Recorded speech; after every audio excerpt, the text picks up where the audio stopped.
Here is your story with all timestamps removed and clean formatting. When my parents skipped my graduation, I sat alone in an empty auditorium for 45 minutes pretending to check my phone. I didn't cry. I didn't call them.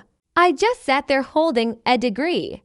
I spent 8 years earning while working night shifts at a warehouse. And then 2 men in suits walked toward me. They said they'd been watching me for almost a year. By the end of that conversation, my life changed forever. But here's what I didn't know yet. My parents didn't just skip my graduation because they didn't care. They skipped it because they were trying to destroy me. And they almost succeeded. My name is Naomi Parker. I'm 31 years old.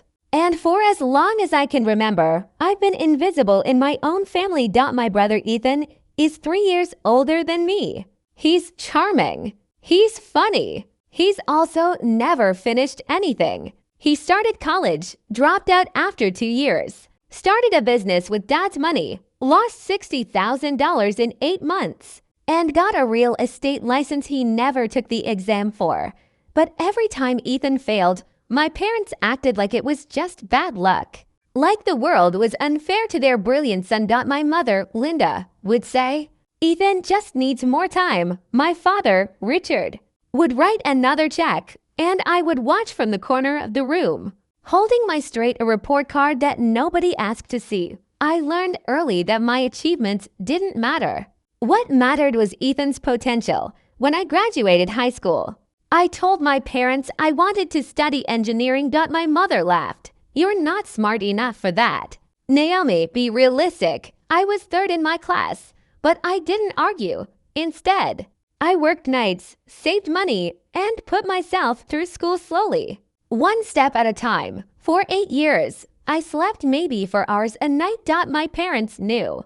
They still chose Ethan. When I asked for help once, my mother said, "We just gave Ethan $10,000. We can't help everyone. So I figured it out alone. Always. In my final year, my research got noticed by someone important. Though I didn't know it yet, I just wanted to graduate, and I just wanted my family to finally say they were proud of me. That never happened. Graduation day came. I invited them months in advance. They canceled 2 days before. Family comes first, my mother said. I understood I would never be family to them. After the ceremony, I sat alone in the empty auditorium while everyone else celebrated.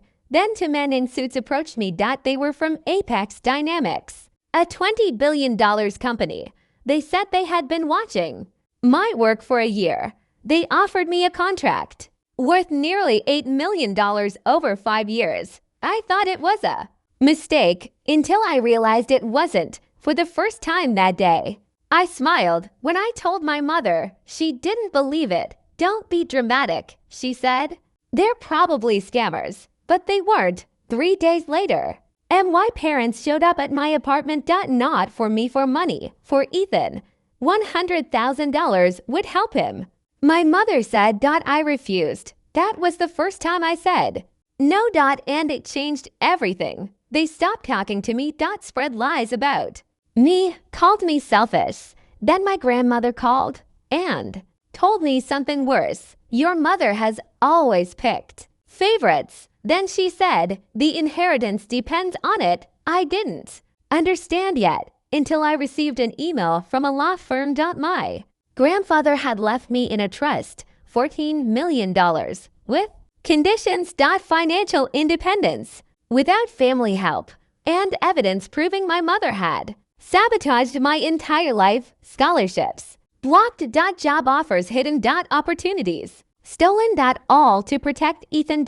All to erase me. When I finally saw the truth, I didn't scream. I didn't cry. I called my grandmother. Then I called a meeting. At that meeting, everything came out. The lies. The proof. The truth. My mother broke.